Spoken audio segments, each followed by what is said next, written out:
Throughout history, various groups of people have found contentment with their ways. Sometimes these groups of people find ways to maintain these rhythms for a long time.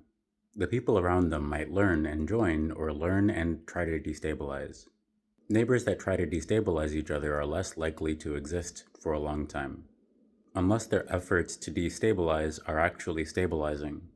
There are many philosophies for exploring our senses and grounding the reasons why we pursue them. I grew up Christian, discovered Buddhism, and learned about world religions in college. I also learned various programming languages from around the time that I was 14. Each programming language came with its own community, and I learned different strands of philosophy from each. I've also shared relationship with various people who speak various languages, both natural languages and programming languages. They don't really speak those programming languages. They speak natural languages and code. Also people who don't speak that many languages and don't code. I produce art across media, and I practice constantly, and I also share relationship with people who don't.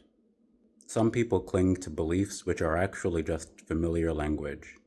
Language feels different ways depending on the context that it's accessed. Understanding multiple languages can give you a better understanding of which contexts to consider in communication.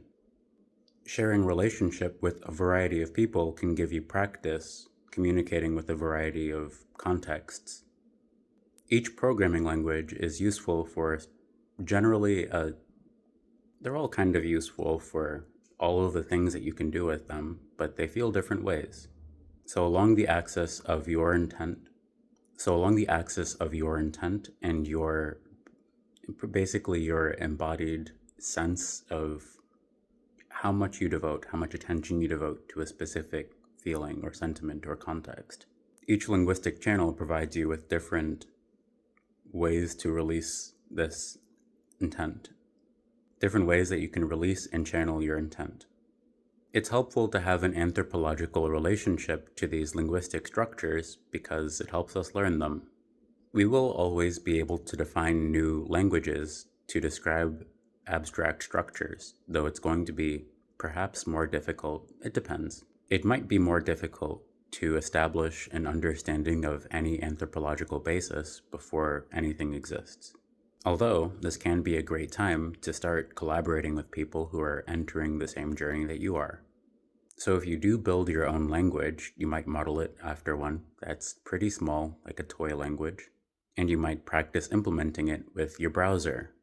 This way you can click on words or click on tokens and see how they're defined within the document. You can learn lexical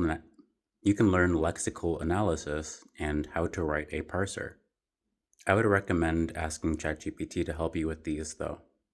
Now I'm going to practice coming up with a game per GPT model.